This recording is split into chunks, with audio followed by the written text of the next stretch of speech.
Assalamualaikum warahmatullahi wabarakatuh. Kembali lagi dengan saya ya. Sebelumnya perkenalkan, nama saya Lukas Hermanto dari kelas TI 3D ya. Dengan NIM 225336645. Kita masuk ke modul 2, yaitu Basic Suite and Device Configuration ya. Di modul 2 ini kita mempelajari itu, langsung kita materinya aja, yaitu ini ya, Basic Suite and Configuration. Lanjut kita ini ya, apa yang kita pelajari di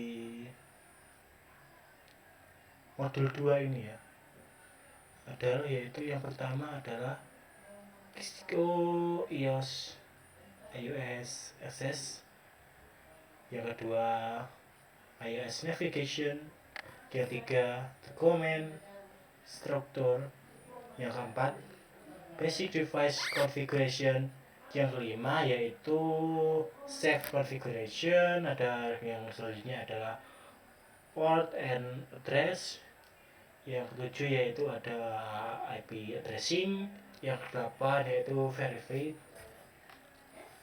connectivity. Langsung ke yang pertama aja ya. Yang pertama yaitu Cisco iOS Access.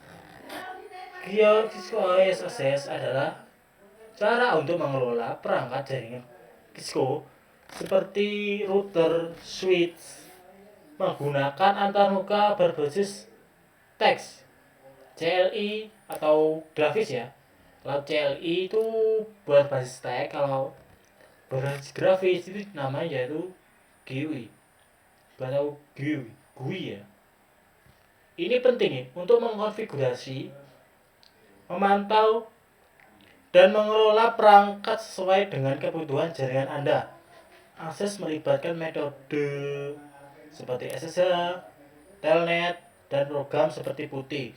Itu yang biasanya digunakan untuk CLI ya, atau berbasis teks seperti SSH, telnet, dan program seperti PuTTY ya.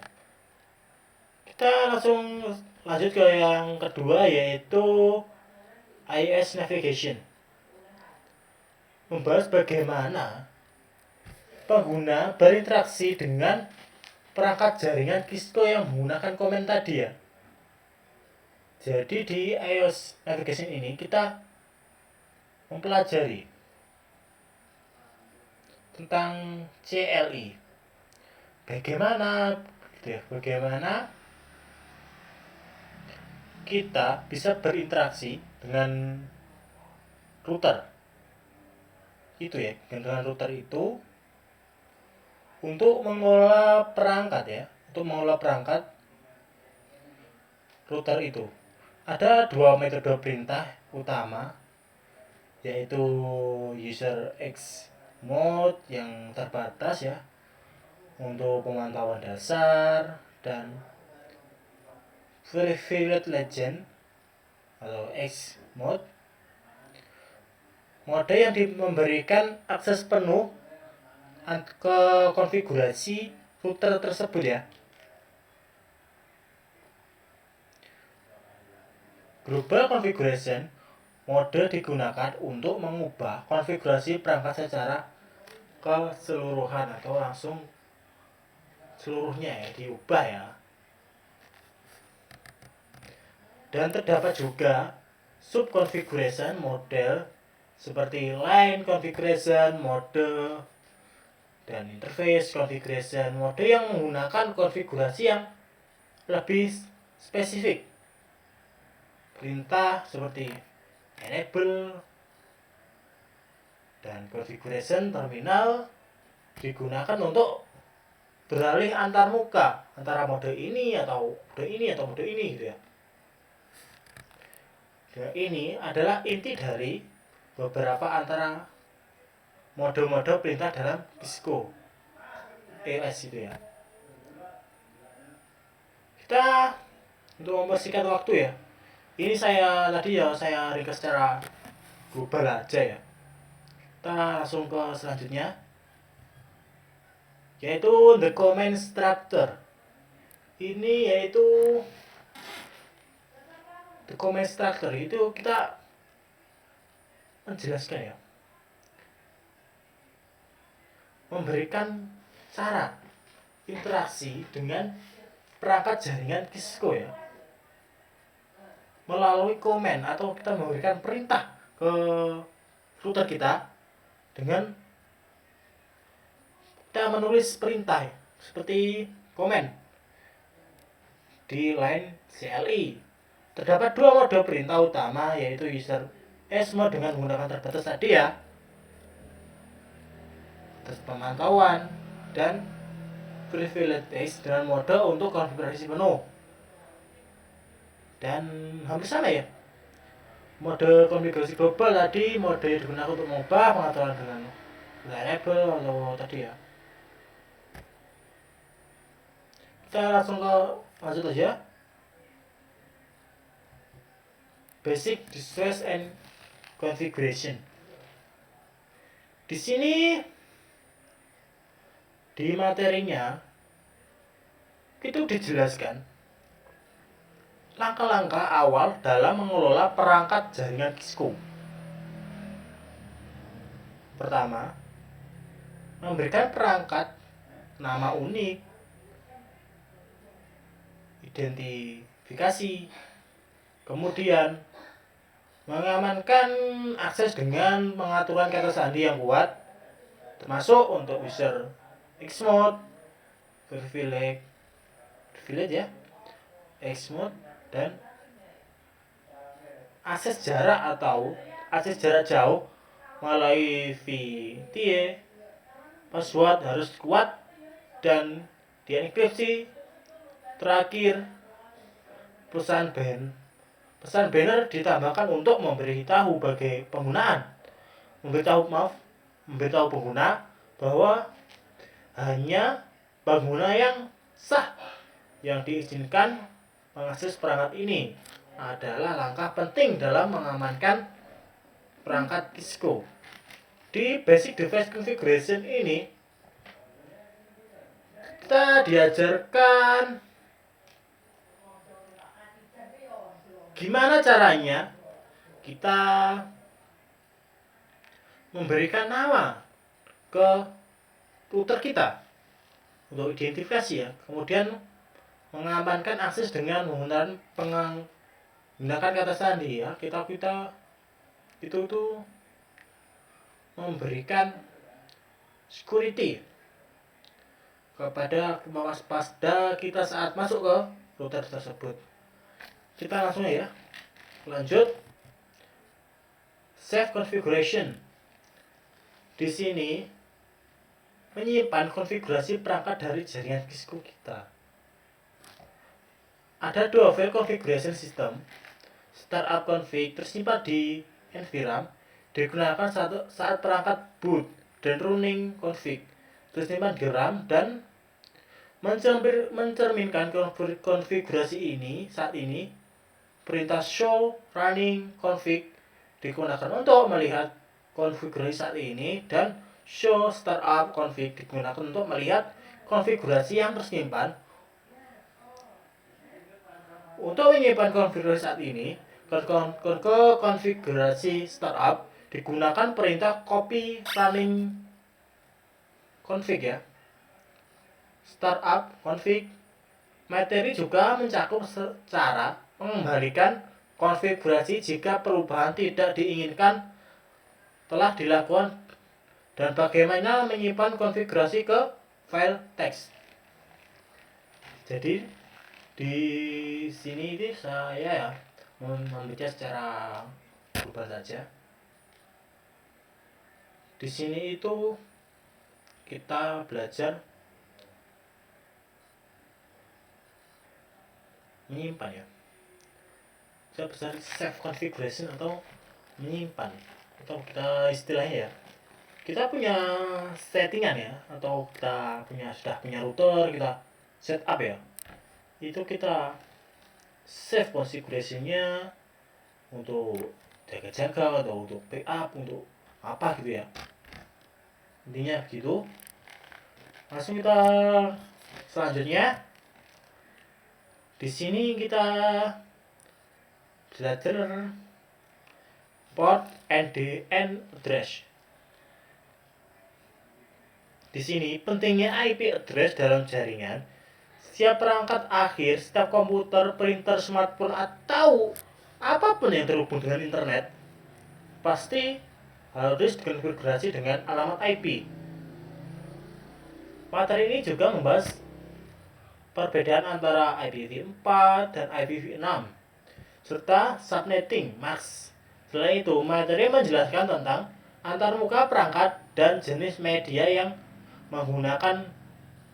digunakan atau menghubungkannya, seperti kabel lembaga, serat optik, nirkabel, Cisco switch memiliki antarmuka virtual yang digunakan untuk mengelola switch melalui jaringan antarmuka. Ini penting untuk remote management, seperti membantu pemahaman tentang alamat dan antarmuka dalam konteks jaringan. Saya sedikit menjelaskan tentang kabel lembaga itu aja ya, media transmisi dulu. Di media transmisi itu ada 3 ya, seperti yang pertama yaitu yang agak lama ya, itu menggunakan kabel tembaga ya, yang kabel UTP itu sekarang ya jarang sekali digunakan sekarang. Karena apa? Bandwidth yang dapat disalurkan itu enggak terlalu besar atau ketinggalan ya dengan sekarang. Dan beralih dengan teknologi serat optik ya, atau fiber optik ya disebutnya juga, itu lebih simpel ya dan bisa membawa bandwidth lebih besar. Dan juga ada perangkat penghubung antar melalui nirkabel ya, atau tanpa kabel.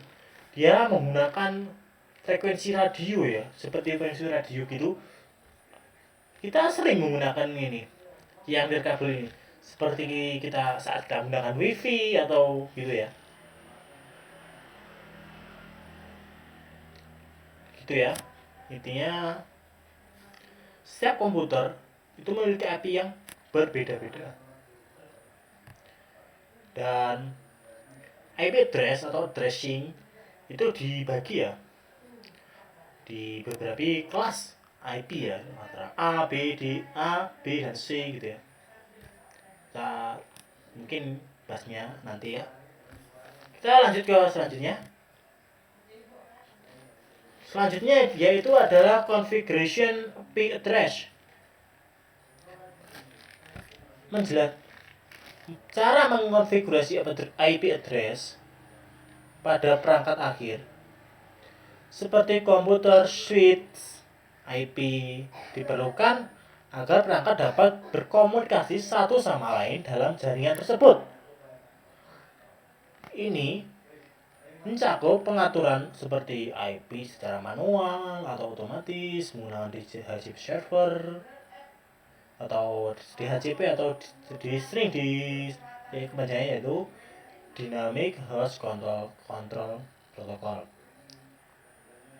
Selain itu, materi juga menjelaskan tentang konfigurasi antarmuka virtual pada switch, yaitu yang sering disebut yaitu VLAN atau Virtual LAN, dan bagaimana mengaktifkannya. Melalui materi ini Anda dapat memahami pentingnya pengaturan IP pada konteks jaringan. Jadi di configuration of IP address kita belajar VLAN atau mengonfigurasi IP address di router ya.